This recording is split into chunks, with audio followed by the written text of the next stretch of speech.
본 방송에서 제공하는 투자 정보는 투자 판단에 대한 조언입니다. 방송에서 제공하는 주식의 가치, 가격 상승 및 하락에 대해서는 방송사에서 보장하지 않습니다. 실시간 정보 브리핑입니다. 제임스 블러드 전 세인트루이스 연은 총재가 CNBC와의 인터뷰에서 미국 연준이 이달 통화정책회의에서 금리를 동결하고 향후 인하에 대한 신호만 줄 것이라고 전망했습니다. 미국의 2분기 GDP 성장률이 호조를 보인 만큼 연준이 깜짝 인하를 단행할 가능성은 희박해졌다는 것입니다. 더불어 연준이 이번 7월부터 당장 금리를 내려야 한다고 주장한 윌리엄 더들리 전 뉴욕 연은 총재의 주장에 대해서는 동의하지 않는다고 말했습니다. 한편 9월 기준 금리 인하 가능성에 베팅하고 있는 시장의 의견과는 다르게 뱅크 오브 아메리카는 12월 인하 전망을 보수했습니다.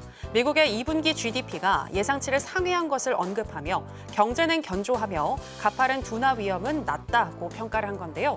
다만 연준 통화 정책에 있어서 중요하다는 부분은 GDP보다 고용과 인플레이션이라는 단서를 달았습니다. 일본은행이 추가 금리 인상 시기를 모색하고 있다고 니혼게이자이 신문이 보도했습니다.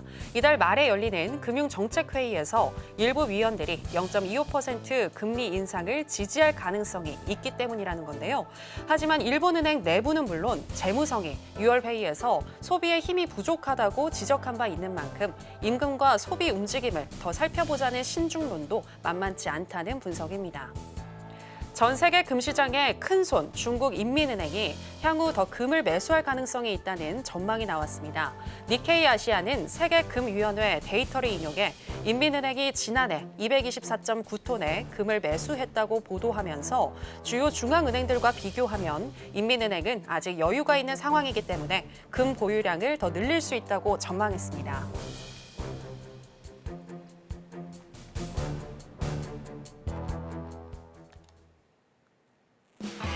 지금은 해선시대. 여러분 안녕하세요. 해외 선물 상황을 가장 빠르게 알려드리는 시간 해선시대 정유현입니다. 어제 미국 시장은 기술주를 중심으로 많이 하락을 했기 때문에 저점 매수를 해야 한다는 세력과 이제 더 이상 더 조정을 받아야 한다라고 또 이야기하는 세력 간의 힘겨루기가 이어지는 분위기였습니다. 이렇게 기술주의 조정에 대해서 일시적일지 아닐지는 여전히 다양한 의견이 나오고 있는 분위기인데요. 그런 가운데 또 연준이 중요하게 생각하는 그리고 우리가 기다렸었던 물가 지표인 PC 물가 지표가 1시간 전쯤 발표가 됐습니다. 전반적으로 시장 예상치에 부합하는 수준이었는데요. 나스닥 선물의 반응과 그리고 대응법 저희 해선시대가 짚어드리겠습니다. 일단 오늘 뉴욕의 3대 지수 상승으로 출발을 했습니다. 그리고 나스닥과 S&P 500 같은 경우에는 변동성을 키우면서 현재는 파란불을 켠 상태인데요. 자, 그럼 해선시대 본격적인 시작 전에 주요 경제지표 일정부터 만나보고 오시죠. 해선시대 주요 경제지표 일정입니다. 일본 총무성은 신선식품과 에너지를 포함한 헤드라인 물가지수가 전월보다 0.1%포인트 상승한 2.2%라고 밝혔습니다. 또한 신선식품을 제외한 도쿄의 7월 근원 물가는 전년 동월 대비 2.2% 상승하며 예측치에 부합했다고 발표했습니다. 연준이 선호하는 물가지표, 개인 소비지출 물가, PCE가 발표됐습니다. 전년 동월 대비 6월 헤드라인 물가 상승률은 예측치에 부합한 2.5%로 이전보다 0.1%포인트 낮아졌고 변동성이 큰 식품과 에너지를 제외한 근원 물가 상승률의 경우에는 전년 대비 2.6%로 예측치보다 0.1%포인트 높게 나왔는데요. 다만 전월 대비로는 예측치에 부합한 0.2% 상승에 그쳤습니다. 잠시 후 23시에는 미시간대가 집계한 7월의 기대 인플레이션이 발표됩니다.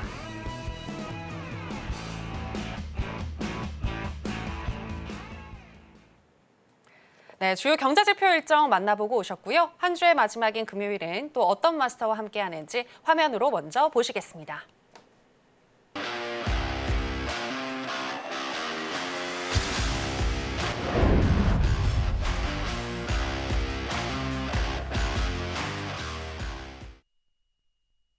네, 파생 매매의 신 허생 마스터 나왔습니다. 마스터님, 안녕하세요. 네, 안녕하세요. 반갑습니다. 네, 시청자 여러분들께도 인사 부탁드립니다.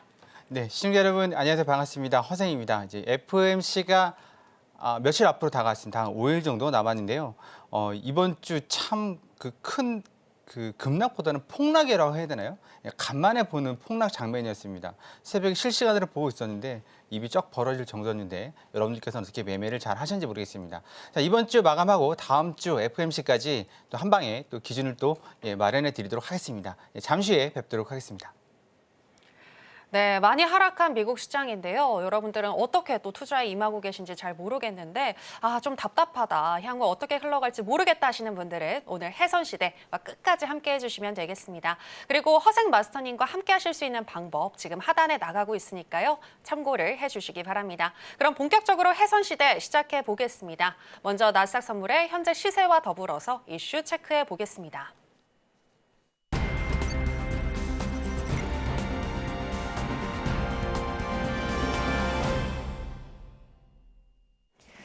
나스닥 선물 차트입니다. 어제도 하락세를 보이면서 나스닥 선물도 하락을 했는데요.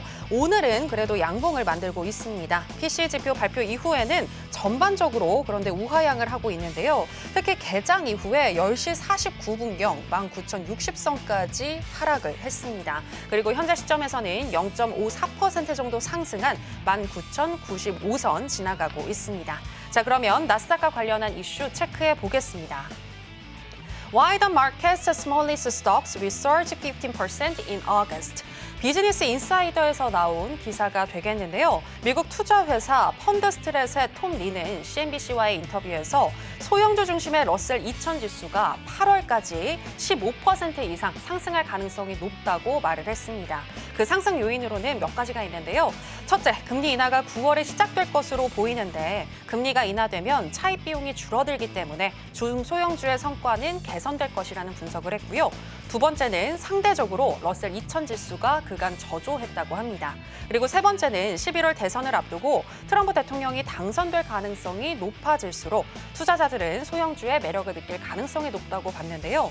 트럼프의 정책이 규제 완화, 인수 합병, 그리고 지역은행을 활성화할 가능성이 높기 때문에 중소형주에는 호재로 작용할 가능성이 높다고 봤습니다. 또 넷째는 AI 열풍은 이어지겠지만 현금 흐름이나 주가 수익 비율에 초점을 맞춘 투자자들에게는 소형주가 대형주보다 더 매력적일 것이라고 주장을 했습니다. 한편 일각에서는 소형주의 이 부진한 수익으로 인해서 러셀 2000 지수의 급등이 일시적일 것이다라고 이야기를 하고 있는 그런 전문가들도 있는데요. 관련해서 저희가 조금 이따가 짚어보도록 하겠습니다. 그리고 또 우리 허생 마스터님이 잘 아시는 부분이죠. 비트코인과 관련해서도 오늘 저희가 또 살펴볼 텐데요. 일단 기사의 내용은 이더리움과 관련된 내용이 되겠습니다. Ethereum ETFs unable to prevent Ethereum's 8% decline. 지난 23일에 상장된 이더리움 ETF가 이더리움의 하락세를 막지는 못했다라는 기사의 내용이 되겠습니다. 암호화폐 시가총액 2위에 해당하는 이더리움이 오늘은 그래도 강세로 전환을 했습니다만 이더리움 ETF 상장 이후에 8% 넘게 급락을 하는 등 하락을 했습니다. 9개 이더리움 현물 ETF가 상장되며 거래 첫날에는 총 1억 달러가 넘는 자금이 순유입되기도 했지만 오히려 이더리움 가격은 내려간 건데요. 시장에서는 이러한 현상의 이유가 자산운용사 그레이스케일의 이더리움 ETF에서 대량 매도 물량이 나왔기 때문으로 분석하고 있습니다. 그레이스케일 ETF의 경우엔 기존 간접 투자 상품이었던 이더리움 신탁에서 ETF로 전환을 했다고 하는데요. 이 전환 과정에서 트레이더들이 차익 실현을 위해서 매도를 했다는 분석이 나오고 있습니다. 그런데 이러한 양상은 지난 1월 비트코인 ETF가 거래를 시작한 이후 비트코인이 20% 급락했던 것과 비슷하게 또 나타난 것이라고 하는데요. 비트코인은 2달 만에 빠르게 회복을 하면서 또 급등세가 이어졌다고 하는데 이더리움도 향후에 다시 상승할 수 있을지 이야기 나눠보도록 하겠습니다. 네, 비트코인과 이더리움의 전망 알고 싶으신 분들은 계속해서 함께 해주시고요. 자, 일단은 나스닥과 관련해서 이슈 짚어보겠습니다. 일단 러셀 2000 지수의 상승이 일시적일지 아닐지 다양한 의견들이 나오고 있는데 마스터님은 어떻게 보시나요?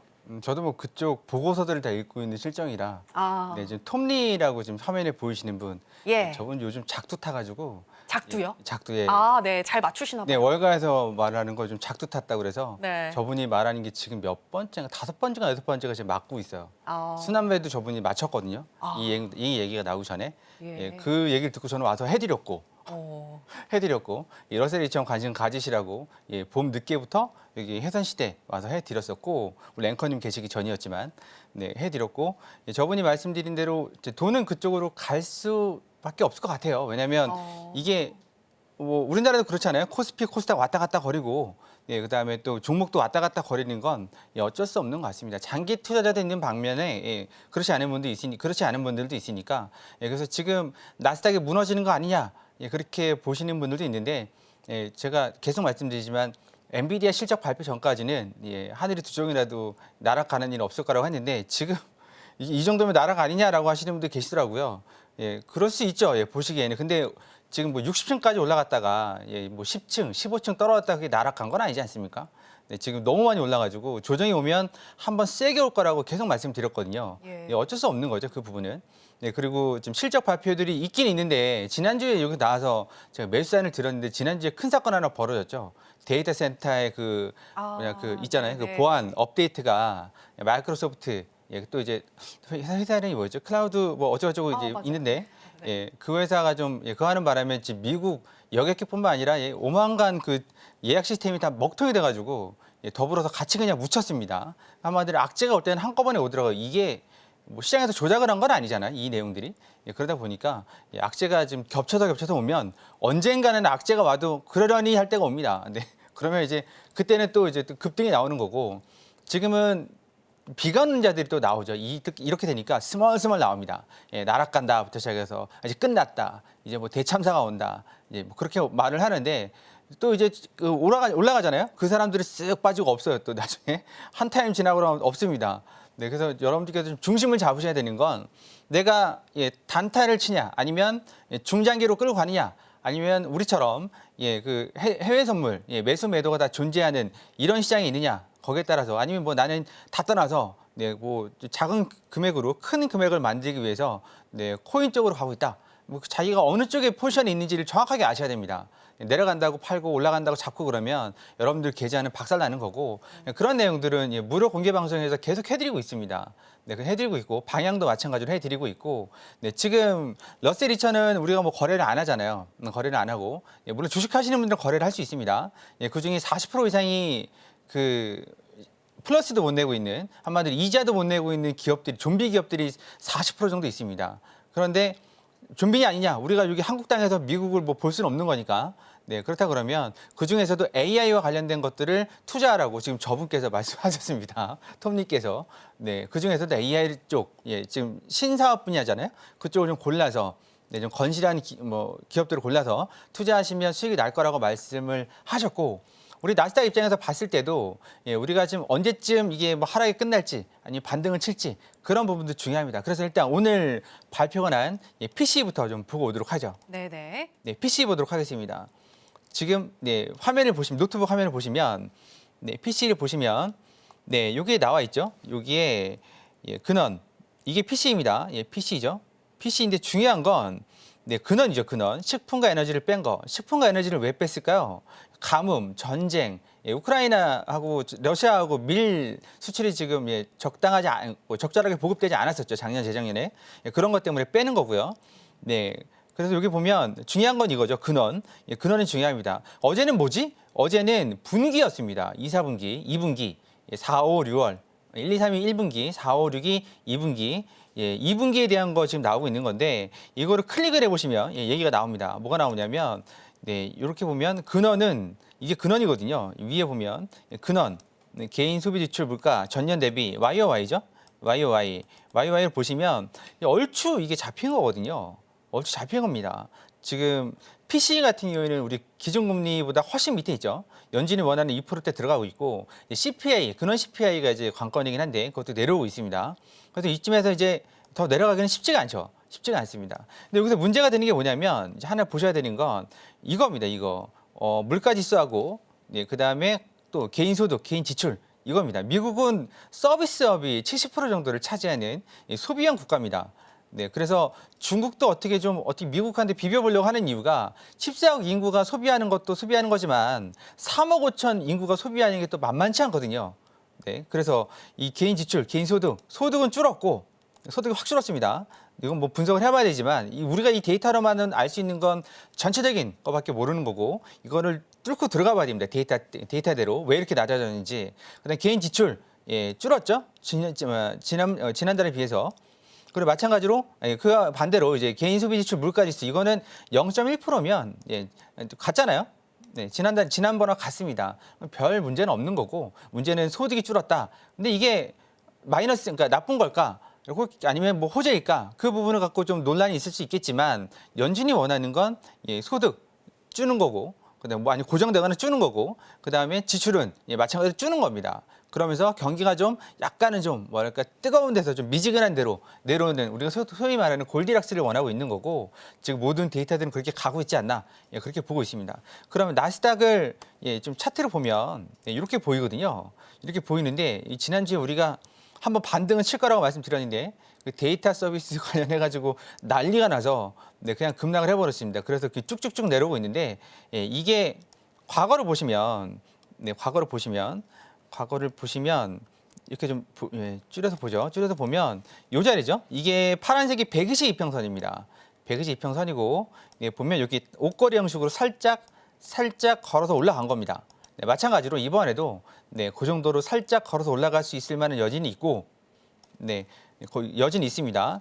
그렇게 좀 보시면 될 것 같고 122평선 밑으로 내려간다 그러면 좀 얘가 완전 달라지는데 지켜낼 것 같습니다. 그러니까 너무 큰 걱정을 하지 마시고 연준 위원들이 지금 블러드라고 아마 재작년에서 한참 좀 유명세를 탔던 분이죠. 말 한마디 한마디가 그냥 뭐 침 쏘듯이 막 그 매파였죠.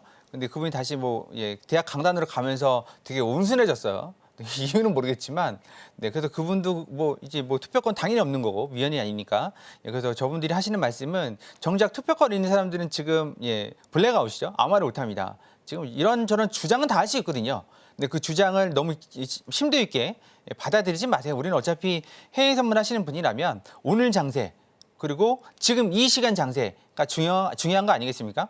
그러다 보면 여러분들께서도 차트 공부를 좀 하시는 게 좀 좋습니다. 차트 공부를 하시고 물론 차트대로 다 가진 않습니다. 100%. 그렇게 된다 그러면 차트 공부만 열심히 하면 모두가 다 부자가 되겠지만 그래도 경험에 의해서 경험치에 의해서 수련되고 단련되는 것들이 여러분들이 결코 배신하지 않을 겁니다. 그런 내용들은 무료 공개 방송에서 또 해드리고 있으니까 들어오시면 또 많은 도움이 되실 겁니다. 일단 나스닥 기사는 전 동의합니다. 러셀로 가는 거. 근데 언제까지 갈지는 두고 봐야 되는 거지만 증시가 한 가지 아셔야 되는 건 9월, 10월 달이 보통 증시가 약세입니다. 작년에도 10월 말에 저점 찍는다고 말씀드렸고, 그러면 7월 말, 8월 초 휴가 시즌이죠. 이미 거래할 사람은 다 거래했고, 그렇다 그러면 나머지 자금들은 러셀로 갔다가 돌고 그런 좀 순환매가 이루어지지 않을까.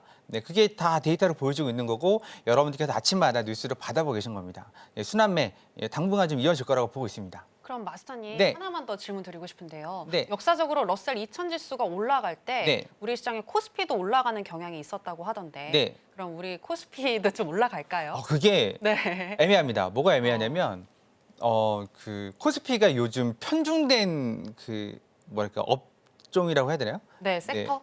섹터가 편중돼 있고 또 하나는 환율이 좀 만만치가 않기 때문에 환율 대한민국은 환율에 의해서 좌지우지되기 때문에 외국인들 손을 많이 타서 그런 부분들 때문에 역사적인 건 반복이 되긴 됩니다. 근데 중요한 건 변수는 있는 거고 그 변수가 어떻게 시장에서 받아들이냐에 따라서 다른 겁니다. 그래서 러셀 2000이 왜 뜨면 소위 말하는 올라가면 신흥국 증시가 왜 올라가느냐? 일단 관심이 빅테크에서 다른 쪽으로 옮겨간 거잖아요. 러셀을 보다가 보니 저게 인도도 괜찮은 것 같아.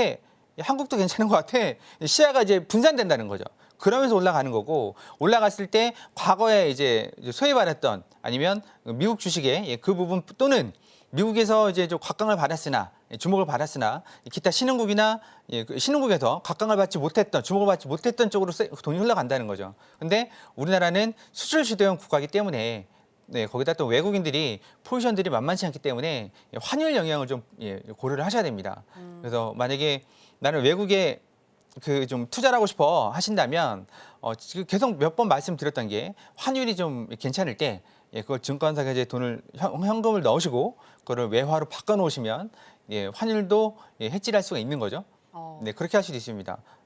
만약에 좀 어려운 얘기지만 네, 그런 부분들이 좀 어렵다 그러시면 예, 좀 요즘 코인도 그렇게 USDT만 있습니다. USDC. 예, 뭐 힌트를 다 드릴 수는 없지만 하여튼 그렇게 해서도 할 수 있습니다. 그걸로 하면 되게 안정적인 수익도 가져갈 수 있고 제가 뭐 코인 설명으로 나온 건 아니지만 요즘 하도 핫한 관심이라 네, 왜냐하면 이 작은 금액으로 큰 금액을 만들려면 또 그런 게 그만한 게 또 없거든요. 도박 아니냐? 그럼 뭐 해외 선물은 주식은 뭐 예, 또 뻔한 거 아닙니까? 그거 하는데 여러분들 잘 모르실 수도 있겠지만 직장에 가서 8시간 일하는 거나 모니터 8시간 보는 거하고 어떤 게 더 칼로리 소모량이 많으실 것 같아요. 모니터 보는 게 더 칼로리 소모량이 많습니다.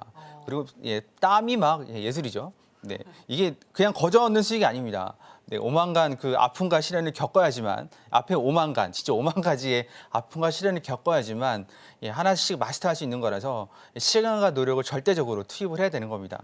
네, 그래서 앵커님께서 말씀하신 대로 러셀 2000하고 같이 신흥국 증시가 부각을 받을, 그러니까 주목을 받을 수 있는데 거기서 이제 중국을 좀 빼시는 게 네, 좋지 않을까. 네, 그렇게 좀 보고 있습니다.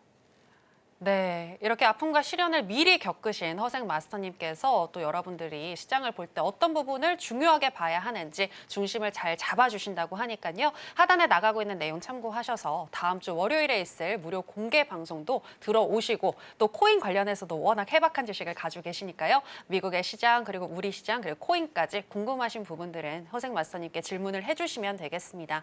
아, 그리고 추가적으로 하나만 더 좀 질문을 드리고 싶은데요. 최근에 골디락스에 대한 이야기가 많이 나오고 있더라고요. 2분기 GDP가 견조하게 나왔고 물가 안정세도 조금 잡히면서 골디락스 장세에 들어간 것이 아니냐라는 말이 많은데 그렇다면 우리 같은 투자자들에게는 호재인 건가요? 네, 호재는 호재인데 지금 정치가 혼란스러워서 예, 차트는 골디락스가 아니죠.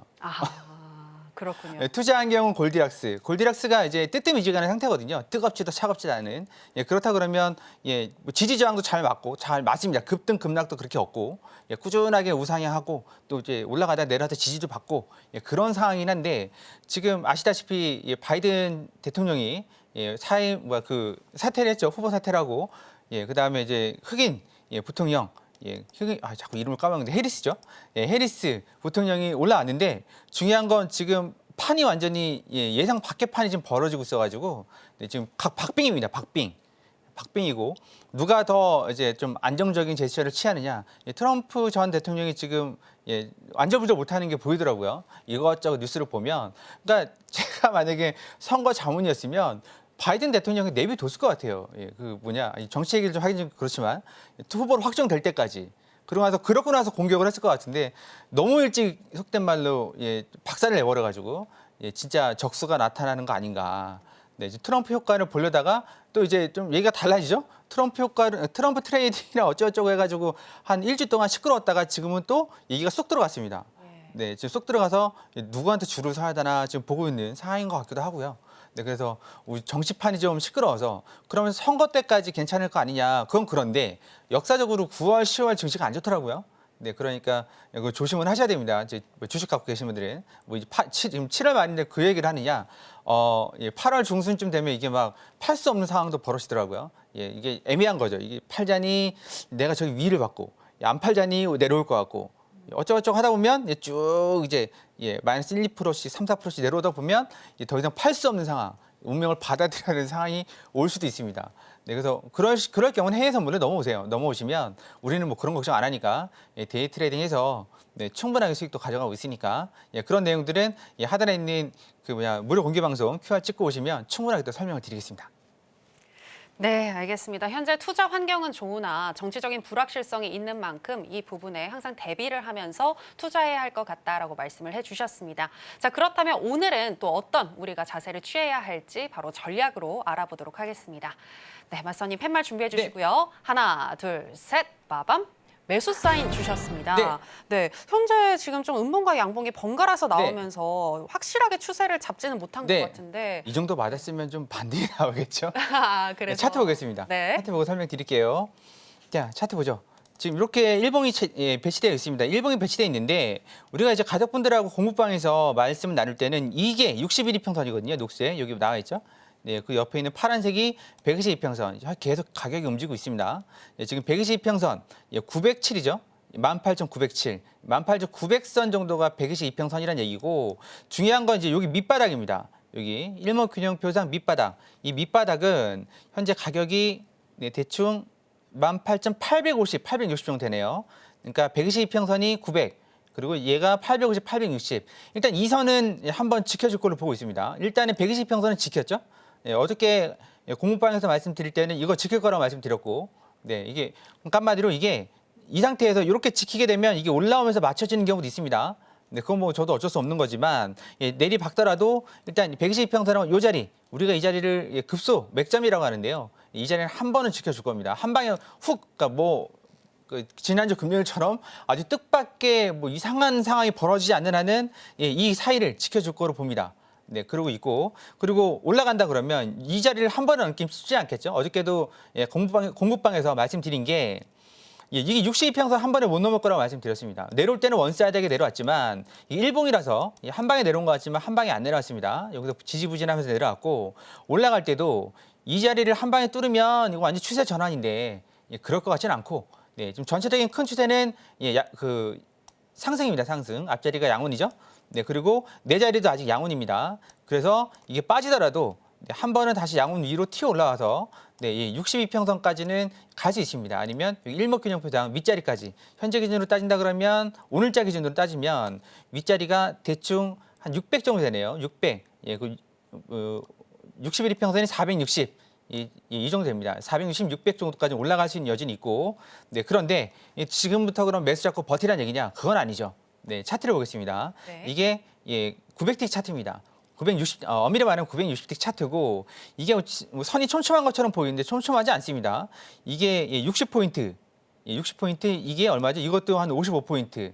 60포인트면 얼마죠? 한 240틱. 그리고 여기는 55포인트면 이것도 마찬가지로 200틱. 여러분들께서 이거 버티시면 안 되죠. 그래서 보시면 일목균형표, 앞자리 보시면서 대응하시는 게 좋습니다. 만약에 일목균형표에서 지금 현재 이 자리죠. 이 자리에서 이렇게 못 뜬다면, 얘는 이 자리까지 다시 내려올 수 있습니다.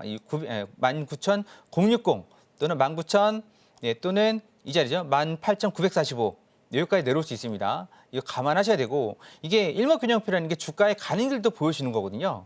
예상을 할 수 있습니다. 그리고 보시면 이게 왜 제가 그 얘기를 하냐면 이렇게 수평으로 되어 있는 부분은 뜰 수가 없습니다. 기본적으로 더군다나 양운이고, 거기다가 차트 기준선까지 있기 때문에 뜨기가 쉽지 않아요. 이렇게는. 그러면 가려면 이렇게 가야 됩니다. 이렇게 못 가면 이렇게 돌아가야 되거든요. 돌아가야 됩니다. 그래서 주가가 그렇게 움직이는 겁니다. 그런 부분들은 무료 공개 방송 오시면 설명을 다 드립니다. 그리고 다들 착각하시는 건 여기 왼쪽에 보시면 내 밑에 양원이 버텨주고 있으니까 이거는 가라앉지 않을 거야. 천만의 말씀. 앞자리가 음운이면 빠집니다. 그리고 앞자리가 양운이면 이런 자리면 이렇게 올라옵니다. 중요한 건 이 차트 기준선을 못 뚫어서 그렇지. 주가는 양운으로 빠지고 음운으로 올라옵니다. 그것만 알아두시면 됩니다. 구름대를 잘못하고 계시기 때문에 다들 착각들 하시는 거고, 일목균형표 여기 못 뜨니까 밑으로 꼬꾸라지죠. 꼬꾸라지면 여기 지금 표시해드린 자리들이 매수를 한번 받아볼 만한 자리입니다. 대놓고 받지는 마시고 이렇게 해서 돌아서 나올 때 받으셔야 되는 거죠. 지금은 왜냐면 매도세가 강하니까. 여기서 만약에 올라가다가 이런 기준선에서 매수는 대놓고 받으셔도 되지만 지금은 내려가는 장세죠. 그럼 받으실 때 이렇게 돌아서 올라올 때 받으시는 게 맞는 겁니다. 그러니까 올라갈 때는 대놓고 받고, 똑같죠. 지금 내려가고 있죠. 내려갈 때는 대놓고 매도를 치는 거고, 그렇게 요령이 있는 겁니다. 이런 요령들을 모르시면 여기 지지됐으니까 두 번이나 지지됐으니까 받아야지 쭉 밀리는 거죠. 그리고서 할까 말까 손절할까 말까 하다가 쭉 밀리다가 결국 손절할 수 없는 상황, 내가 감당할 수 없는 상황이 벌어져서 오늘 밤을 새시는 거죠. 그러지 마시고, 요령은 다 있는 거니까 그런 내용들은 무료 공개 방송 들어오시면 차근차근 설명을 드리니까 그렇게 좀 참고하시면 될 것 같습니다. 그래서 이거 계속 말씀드리죠. 카피를 하시든 아니면 외워두시든 캡처를 하시든 하시면 될 것 같습니다. 여기 밑에 945 밑에는 뭐라고 그랬죠? 900. 122평선 900. 그 밑에는 아까 860이었나요? 18,945요? 이거는 오늘 이번 저점이고요. 네네네. 그리고 여기 앞에 일봉상 122평선 이게 900이죠. 907. 그리고 여기 밑바닥이 대충 850, 860. 이 자리 기억해 두시고 이거는 캡처해 두시면 유용하실 것 같습니다. 알겠습니다. 여기까지 마무리하겠습니다. 네, 여러분들 캡처를 하셨죠? 지금 캡처하신 자리에서 매수를 받으시면 될 것 같고요. 일단 큰 추세는 상승이고 60일 이평선까지는 도달을 할 수 있을 것 같다라고 분석을 해주셨는데 그렇게 도달하는 또 시나리오는 여러 가지가 지금 제시가 되고 있는 것 같습니다. 시나리오를 맞춤 대응법 알고 싶다 하시는 분들은 역시나 다음 주 월요일에 있을 무료 공개 방송 허생 마스터님과 함께 해주시면 되겠습니다. 자, 그리고 이제 또 비트코인, 이더리움과 관련해서도 이야기를 나눠볼까 하는데요. 정말 암호화폐 관련해서 전문가님 아니시라고 이렇게 말씀하시는데 네. 제 주변에는 허생 마스터님이 최고 전문가님이신 것 같더라고요. 네, ETF 그러니까 이더리움 ETF죠. 출시 네. 이후에 이더리움이 하락하는 현상 나타났는데. 근데 그건 예상된 겁니다. 아, 그래요? 네, 비트코인도 원래 네. 기관들이 직접 투자할 수가 없었어요. 자산으로 인정받을 수 없기 때문에 예. 마이크로 스트레지라고 이제 유일무이한 회사가 있었는데 네. 거의 좀 약간 좀 정신 이상병자 취급을 받았던 근데 그분 수익이 조가 넘습니다 지금. 예, 조가 넘습니다. 그 놀림을 당했던 그 마이크로 스트레지 거기 그 회사의 대표가 2년 3년 동안 놀림을 당했거든요. 그 대출 받아서 그 투자는 미쳤다 그랬는데 지금은 이게 조가 넘어요 수익이 장난 아닙니다. 네, 마찬가지로 일본도 지금 따라하는 기업이 하나 있죠. 그래서 주가가 지금 2배인가 3배 올랐습니다. 그 그대로 따라해서. 근데 중요한 건 살 수가 없었어요. 왜냐하면 이 자산을 인정받지 못했기 때문에 그걸 갖고 있으면 평가가 안 나오는 거죠. 손실로 기록이 되는 겁니다. 한마디로 속된 말로 이상한 짓거리를 한 그런 상황이 되는 거고 주주들한테 미국은 소송이 많으니까 소송을 당하겠죠. 소송 당합니다. 이상한 거 샀다고. 근데 지금은 ETF가 됐기 때문에 자산이죠. 자산입니다. 이게 ETF가 0으로 가는 일은 거의 없거든요. 네, 그렇다 그러면 이더리움이든 비트코인이든 뭐가 문제였냐면 예전에는 간접 투자를 했습니다. 간접 투자. 네. 한마디로 그레이스케일이라는 좀 뭐랄까 거대 기업이 있는데 그레이스케일 네. 거기에 간접 투자를 했고 그쪽에 신탁 펀드를 산 거죠. 샀습니다. 그런데 수수료가 비싸요. 엄청 비쌉니다. 그러니까 갈아탄 거죠. 비트코인을 그레이스케일에서 일반 ETF로 훨씬 갈아탄 거, 그러니까 싸니까 갈아탄 겁니다. 이번에도 이더리움도 마찬가지입니다. 갈아탄 겁니다. 근데 갈아타지 않은 건 뭐냐? 세금 때문에. 저거 팔면 세금이 확정되잖아요. 이게 확정됩니다. 저게 작년만 해도 마이너스 50% 프리미엄이었어요. 프리미엄. 지금 저 가격이면 2배가 오른 거고, 그러니까 100%가 오른 거거든요. 파는 순간 세금 확정, 수익 확정, 세금. 그러니까 그거 고민하는 거죠. 수수료를 계속 내야 되나 아니면 세금 내고 갈아탈까. 네, 그래서 지금 파는 사람들은 그냥 세금 내고 갈아탈래. 예, 그건 거죠. 그래서 어차피 저건 예상된 시나리오였고 네. 저거는 다 이제 살 겁니다. 기관들이 살 겁니다. 지금 블랙락 세계 최대 이제 자산 운영사죠. 예. 네, 그 운영 자금만 1경입니다. 1경 원이 넘습니다. 천조도 아니고 1경, 천조의 10배, 만조죠. 네, 1경이 넘고 네, 그리고 피델리티부터 시작해서 자산 운용사들이 되게 많습니다. 지금 저게 다 개입이 돼 있어요. 네, ETF에 개입이 됐고요. 실제로 ETF를 구성을 한 데도 있고 아니면 채굴업체를 인수해서 운영하는 데도 있고 네, 아니면 저기 워런 버핏 같은 경우에도 브라질의 채굴업자인가? 그쪽에 투자를 했습니다. 코인은 뭐 어쩌고저쩌고 하는데 네, 그렇게 했습니다. 그러니까 지금 여러분들은 모르시지만 돈 있는 사람들은 다 발을 담그고 있다. 네, 그런데 아직은 돈 있는 사람들이 코인을 여러분들과 똑같이 위험한 거 아니야? 그런데 ETF를 뭐 심심해서 만들었겠습니까? 아닙니다. 비트코인 ETF가 역사상 최단기간 내에 지금 얼마죠? 네, 얼마 이상의 자금을 유입을 시킨 겁니다. 그러면 여러분들께서도 해외 선물로 돈을 버시고 코인 쪽으로 투자를 하시고 그 일석이조로 불장은 일단 이번 달 올해 말 그리고 내년까지 보고 있습니다. 지금은 좀 소강 상태고 그러니까 그런 내용들은 무료 공개 방송 들어오시면 하나씩 설명해 드리도록 하겠습니다. 그런데 마스터님 그러면은 이더리움을 투자하는 게 좋은 거예요? 아니면 그건 이더리움 이제 ETF를 하는 게 좋은 거예요? 제가 무료 공개 방송에서 이제 보여드렸거든요. 90% 예. 이상 수익 난 계좌를.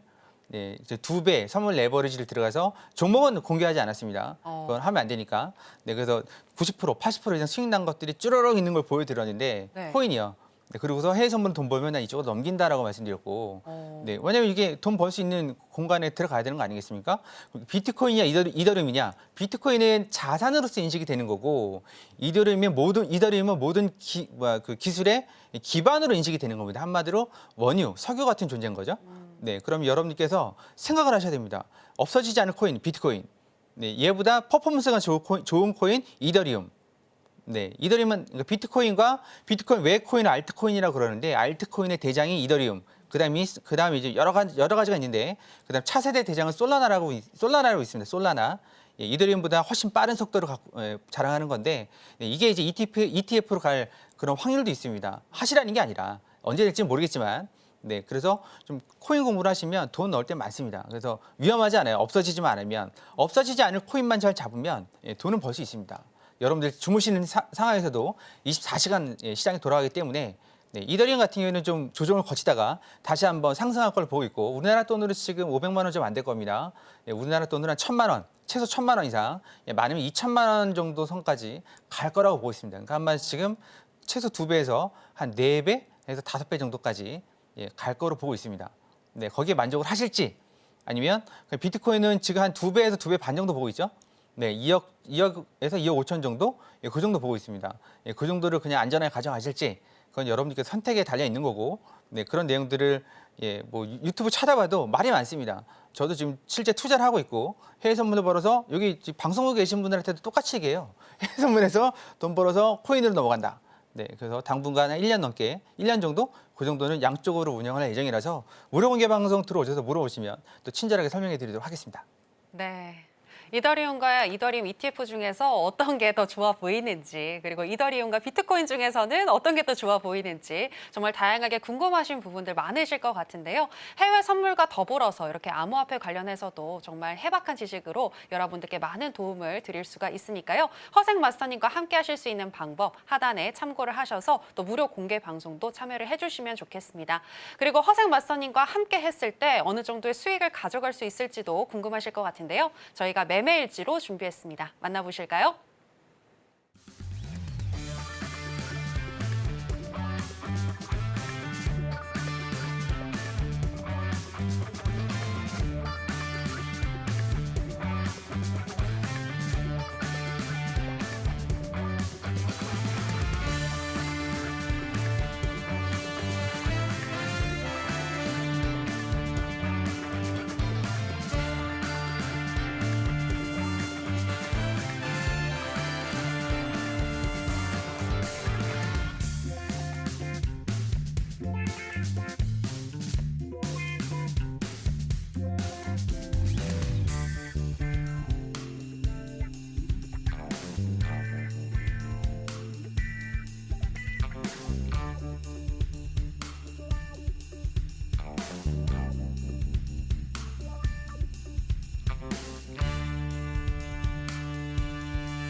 네, 10% 넘게 꾸준하게 수익을 주고 계신 허생 마스터님이신데요. 자, 이런 허생 마스터님의 노하우를 알아볼 시간입니다. 마스터님, 오늘 강의 어떤 내용일까요? 네, 우리가 눌림자리라고 알고 있는 그 눌림자리들 과연 눌림자리이던가요? 예, 눌림 받으면 그냥 미끄러지는 자리 아니었나요? 네, 밑에가 비었는데 내가 밟으니까 훅 빠지는 예, 그런 자리를 말고 예, 그런 자리들을 아주 쉽게 예, 이평선 매매에서 우리가 찾지 못했던 것들을 예, 쉽게 찾는 방법을 알려드리도록 하겠습니다. 이거 하나로 이제 우리 그 무료 공개 방송에서 많은 질문들이 막 나오고 그랬었는데요. 네, 이평선들 많이 사용합니다. 이평선을 부정하지 않습니다. 이평선은 진짜 많이 사용하고 기본이 되는 거죠. 여기에서 많은 것들을 배울 수 있는 거고 네, 또 많은 것들을 또 보완을 해야 되는 겁니다. 우리가 이렇게 상승 추세를 보고 나면 어떡하죠? 여기서 매수, 여기서 매수, 이평선마다 매수를 받습니다. 지금 검은색이 5이평선, 주황색이 20, 네, 녹색이 60, 그다음에 굵은색이 122평선입니다. 네, 여기서 내려올 때마다 매수를 받죠. 그러다 성공하면 다행인데 문제는 뭐냐면 여기서 매수를 받았는데 훅 빠져버려요. 그럼 어떻게 하시죠? 손절하시는 분 열에 10분, 제가 장담할 수는 없지만 열에 8, 9분은 이미 무거워진 예, 담아서 한 계약도 아니고 4계약, 5계약씩 담아서 무거워진 그리고 마이너스가 커진 이 상황을 예, 절대 예, 그냥 손절하시는 분들은 열에 10명이 아닙니다. 열에 한두 명만 손절을 하고 예, 나머지는 그냥 보유하죠. 그리고 기도를 합니다. 예, 생판 종교도 없던 분이 기도를 합니다. 이번만 살려주면 예, 제가 예, 이제 뭐 착하게 살고 이제 별 얘기 다 나오죠. 저도 했으니까. 근데 그래서 툭 튀어나오면 마음이 바뀝니다. 수익 이게 잘해서 오늘 마감해야지. 근데 이 별이 떴죠. 이 별이 뭐 차트에 뜨는 건 아니고 훅 가라앉으면 다시 또 기도를 하죠. 근데 그런 상황이 있습니다, 진짜로. 예, 웃고 계신 분들은 아마 오늘도 그렇게 하셨을 겁니다. 그런데 이렇게 하면 되든가요? 안 됩니다. 안 돼요. 네, 그래서 결국은 이쯤에서 이제 계좌가 다 박살이 나고 이제 매도를 쳐야지. 매도를 쳤는데 웬걸 다시 올라오는데 네, 그러면 무슨 생각하시죠? 내가 자금이 부족했어. 예, 타짜 영화에 나오는 말이죠. 예, 자금이 부족했어. 그래서 더 큰 자금으로 더 많은 계약을 실어서 더 많은 손실을 입고 입었던 그런 분들이 일반 개인 투자자들입니다. 저 역시 그랬고 이렇게 매매를 하니까 될 때 있고 안 될 때 있습니다. 이게 지지가 될지 안 될지 어떻게 알아? 어떻게 알아? 예. 지지가 되는 자리를 또 어떻게 구별하는 방법 찾았는데 이거는 답이 안 나와요. 네, 그래서 우리들은 많은 보조지표들을 알 필요가 있습니다. 예, 보조지표들은 여러분들께서는 잘 모르시겠지만 보조지표 만드신 분들 중에서 일부는 노벨상을 받았고 또 상당수는 최소 박사의 교수입니다. 대학교 교수. 근데 우리들이 이게 보조지표가 좋네 안 좋네라고 평가할 입장이 아니라는 거죠. 우리보다 훨씬 더 뛰어난 사람들이 이쪽으로 뛰어난 사람들이 개발한 지표입니다. 그러면 장점과 단점이 내가 받아들일 수 있을 만한 영역인지 어떻게 사용하면 효과적으로 사용할 수 있는지 그것만 연구하시면 되는 거예요. 부정하지 마시고. 그래서 저는 이평선을 부정하지 않습니다. 누가 만들었는지 모르겠지만 네, 그러면 이거를 똑같은 차트입니다. 네, 좀 달라 보이죠? 달라 보이겠지만 이거 캡처하는데 힘듭니다. 차트 두 개 두고 캡처하는데 쉽지 않습니다. 이 끝선까지 맞춰야 되니까 쉽지 않습니다. 이게. 하지만 여기서 설명드리려고 맞춰왔습니다. 네, 보면 우리들이 일목균형표를 쓰는 이유는 여러 가지가 있습니다. 일목균형표로 우리 그 가족분들 교육방에서 아니면 또는 무료 공개 방송에서 많은 비법들을 알려드리고 기법들을 알려드리고 있습니다. 기술을 알려드리고 있고 그중에서 가장 대표적인 게 뭐냐면 평평한 데를 찾아라. 이겁니다. 평평한 데를 찾아라. 별 떴죠? 우리는 여기서 올라왔을 때 매도 쳤습니다. 평평하잖아요, 위가. 그다음에 평평한 데를 찾아라. 이런데 아니면 이런데 평평한 데를 찾아. 여기는 뚫렸겠죠? 그렇죠. 여기 올라왔을 때 매도를 세게 쳤으면 이거 다 먹었습니다. 네. 그리고 여기도 마찬가지로 평평한 데를 찾아라. 그리고 방향 앞에 구름대로 대응을 하면 됩니다. 내 앞에 구름대로. 앞에 구름이 그러니까 음운이면 내려가고 있죠? 그럼 여기서 매도를 치면 되는 겁니다. 매도. 여기가 눌림 자리예요. 쉽죠? 네. 앞에가 양운이면 여기서 매수 받으시면 되는 겁니다. 네. 뚫리면 스위칭을 하셔야 되는 거죠. 그래 앞에 구름이 중요하다. 내가 지금 주가가 여기 있으면 여기 있죠? 앞에 구름은 지금 내가 주가가 여기 있으면 잠깐만요. 앞에 주가가 여기 있으면 이 자리가 내 자리 구름이고 여기 앞에 이 자리가 앞자리 구름입니다. 그러니까 앞자리 구름의 색깔이 중요하다. 이 색깔에 따라서 평평한 데만 찾아서 매도를 받으시면 성공 확률이 훨씬 높습니다. 네, 그런 눌림 자리를 이평선이니까 이게 기울기가 아직 살아 있어 막 그러면서 받았는데 이렇게 뚫리니까 아니야 이거는 받아서 평단가를 낮추면 올라올 거야. 네, 올라오지 않습니다. 네, 그런 기도는 그만하시고 네, 그래서 일목균형표를 사용하시면서 평평한 자리만 찾으면 승률이 확 올라갑니다. 만약에 승률이 50% 이상, 70% 이상 안 되면 찾아오세요. 왜 그런지 제가 알려드릴게요. 네, 뭔가를 잘못하고 있으니까 그런 상황이 벌어지는 거죠. 네, 그러면 다음 차트 하나 더 보도록 하죠. 다음 차트를 보면 이것도 똑같습니다. 네, 롤러코스터죠. 왔다 갔다 왔습니다. 거의 제자리에 왔죠. 근데 우리는 이걸 몰라요. 모릅니다. 올지 않을지 몰라요. 그러니까 식은땀을 흘리면서 마우스에 손을 얹고서 밤을 새는 거 아니겠습니까? 매수를 바라는데 돈이 없어. 이 정도면 이제 컷이 나갈 것 같아. 근데 신은 아주 잔인합니다. 내 자리만 딱 컷을 시키고 올리죠. 네, 언제나 그렇습니다. 딱 한 번씩은 살려줍니다. 근데 그 살려주고 나면 이런 식으로 한 번씩 살려주고 나면 여지없이 이 기회를 우리가 털고 그러니까 계좌를 다시 본전에서 정리를 하지 않고 욕심을 부리는 순간 더 큰 시련을 줍니다. 네, 이런 자리에서 다 매수 받다가 계좌가 다 박살나신 분들은 지금 보시는 분들 중에 상당수가 아마 박살이 한 번쯤은 났을 겁니다. 장담하건대. 단언컨대 한 번 이상은 났을 겁니다. 저도 여러 번 났죠. 예전에 초보 시절에. 그러면 마찬가지입니다. 여기서도 똑같이 이런 평평한 자리만 찾으면 되는 겁니다. 앞자리가 양운이면 이 평평한 자리에서 지지가 됩니다. 이런 자리. 여기는 평평하지 않죠? 그러니까 뚫리는 겁니다. 여기 평평한 자리. 뚫렸습니다. 왜냐하면 여기서 음운으로 바뀌었거든요. 허생 차트에는 이게 표시가 됩니다. 음운으로 어디서 바뀌었는지, 골든 크로스가 나왔는지 그게 다 표시가 됩니다. 그러니까 매매하시는데 되게 편하시겠죠? 여기 이 자리가 음운으로 바뀐 자리입니다. 이럴 때는 매수를 안 받으셔도 되고 받아도 한 번은 올라온다. 한 번은 살려줄 기회로 옵니다. 그럼 생각 잘 하셔야죠. 뭘 잘해야 되냐? 간단합니다. 뭘 잘해야 되냐면 앞자리가 양운이에요. 음운이에요. 음운. 예, 파란색이죠? 음운이에요. 근데 여기서 내가 매수를 받았어요. 근데 받는 순간 구름대가 바뀐 겁니다. 근데 어떡하지 하다 손절을 못했어요. 근데 튀어 올라온다니까 한 번은. 그럼 여기서 정리라고 포지션을 관망을 할 건지 구름대를 따라서 매도를 칠 건지 우린 매도를 치겠죠. 실제로 매도를 칩니다. 우리는. 네, 요 바뀌었죠. 분위기 바뀌었다니까요. 분위기 바뀌었어요. 음운으로 매도세로 바뀌었어요. 그럼 이제 여기 올라올 때마다 매도를 치면 되는 거죠. 올라올 때마다 뚫렸어. 한번 뚫렸어요. 그러면 좀 보셔야 되는 거예요. 왜냐면 여기서도 한번 매도를 칠 기회가 있으니까. 평평한 데가 여기만 있는 건 아니잖아요. 기준선에만. 한 번은 수익을 줍니다. 근데 조심하시라 그랬죠. 이 삼각형. 우리는 지금 별로 바꿨는데 안 보여서 요즘 별 왕따심하는 걸로 바꿔놨습니다. 네, 여기가 이 자리입니다. 예, 바뀌면 조심하라 그랬죠. 예, 여지없이 올라가잖아요. 구름대가 바뀌니까.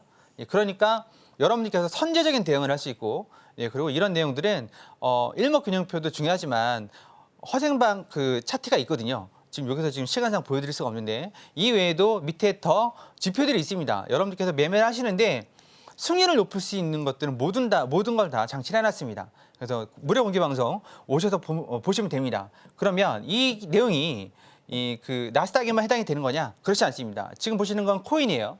비트코인 차트입니다. 네, 선물 차트는 아니고 현물 차트입니다. 마찬가지로 여기도 이렇게 구름대가 표시가 되어 있습니다. 예, 표시가 돼 있고 이런 자리에서 매수를 받으시면 된다 그랬죠? 올라가죠? 네. 그리고 여기서 떨어질 때는 평평한 자리에서 매도를 치면 되는 겁니다. 똑같습니다. 여기도. 여긴 뚫리죠? 골든 크로스가 났고 여기서 예, 양운으로 바뀐 거죠. 네. 그럼 우리 양운으로 바뀌었을 때 플랜 C가 있죠. 변곡 지점에서 매수를 받아라. 아니면 여기서 변곡 지점에서 매도를 쳐라. 네. 플랜 A, B, C. 우리가 그동안 해선 시대 와서 충분하게 설명을 드렸습니다. 이게 모르시면 여러분들 위해서 교육 자료도 참 준비해 놨으니까 네, 무료 공개 방송 하단에 있는 QR 찍고 들어오시면 그 내용들도 함께 공유를 해드리겠습니다. 마찬가지로 코인도 이게 됩니다. 코인뿐만 아니에요. 주식도 됩니다. 다 돼요. 다 되는데 우리는 빠른 나스닥을 좋아하니까 왜냐면 우리는 성격이 급하니까 예, 그러니까 오죽하면 2평선을 5, 22평선을 써가지고 매매를 하다가 꼬이지 않습니까? 예, 급하니까 우리는 나스닥으로 이걸 하겠다는 거죠. 지금 이거는 비트코인 900틱 차트고요. 900틱뿐만 아니라 또 다른 그 분봉에서 적용되고 지금 이거는 비트코인 480틱 차트고요. 네, 틱 차트를 우리가 좀 현물 거래소는 볼 수가 없죠. 다 분봉입니다. 네, 휴대폰을 볼 수가 있는데 그럼 이제 분봉으로 넘어가 보겠습니다. 분봉으로 넘어가면 비트코인 1분봉 차트입니다. 우리들 1분봉 많이 보죠. 왜 1분봉을 볼까요? 불안하니까 수익 빨리 내고 싶으니까 1분봉을 보는 거 아니겠습니까? 1분봉은 똑같습니다. 좀 복잡하긴 하지만 앞자리 여기서 음운으로 바뀌고 네, 데드크로스 이게 삼각형 역삼각형이 데드크로스거든요. 예, 별표가 음운으로 변곡이 되는 이 자리죠. 이쯤에서 예, 여기 별표가 나왔을 때 음운으로 바뀐 겁니다. 분위기 바뀌었다는 거죠. 매도 치시면 쑥. 네, 그리고 여기서 골든 크로스가 나왔죠. 플랜 A죠. 네, 기준선이 올라가면서 전환선이 올라가면서 기준선을 뚫었습니다. 여기에서는 별표 이 자리죠. 네, 그러면 여기서 또 분위기가 바뀐 겁니다. 네, 그러니까 한마디로 플랜 ABC만 알면 여러분들께서도 뭐 나스닥뿐만 아니라 코인에서도 주식에서도 수익을 낼 수 있습니다. 제대로만 알면. 근데 어설프게 알아가지고 가다가 끊고 하니까 물리는 거고 제대로만 알면. 그래서 수익들 많이 내고 계시고 있고 그런 내용들 유튜브 동영상 그다음에 우리 해선시대 VOD 보시고 많이들 문의를 해주십니다. 네, 그런데 내가 아닌 게 이평선이 전부야 그게 아니죠. 네, 모든 기법에는 최고는 그러니까 그 독보적인 건 없습니다. 예를 들어서 누군가 뭐 A라는 사람이 이게 최강의 기법이야 뭐 그럴 수 있겠죠. 본인 입장에서는. 하지만 그게 최강이면 모든 글로벌에 있는 트레이더들이 그 기법을 해야 되는 거 아니겠습니까? 근데 아니라는 거죠. 네, 그러면 일목균형표 ABC, 플랜 ABC 배워보시고 여러분들 계좌 색깔도 바꿔보실 거 권해드리겠습니다. 네, 월요일 날 오전 10시, 저녁 10시에 무료 공개 방송하니까 거기 오셔서 질문하실 거 있으면 충분히 하시면 될 것 같습니다. 이렇게 해서 마치도록 하겠습니다.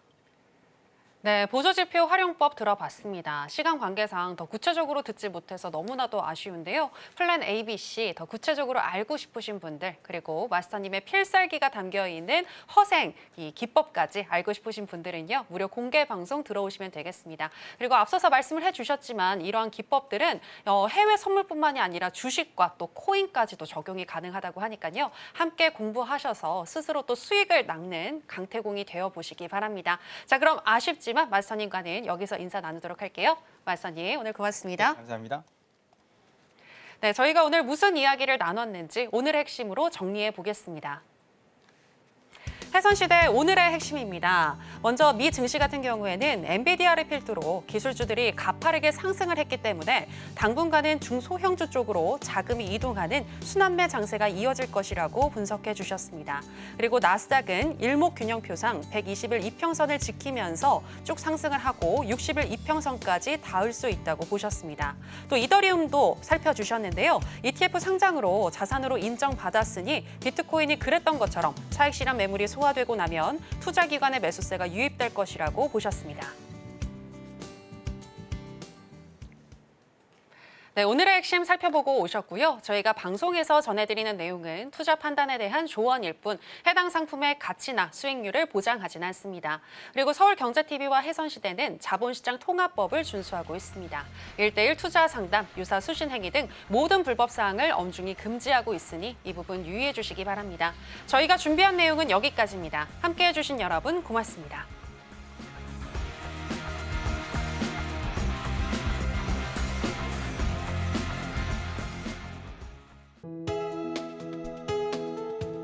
본 방송에서 제공하는 투자 정보는 투자 판단에 대한 조언입니다. 방송에서 제공하는 주식의 가치, 가격 상승 및 하락에 대해서는 방송사에서 보장하지 않습니다.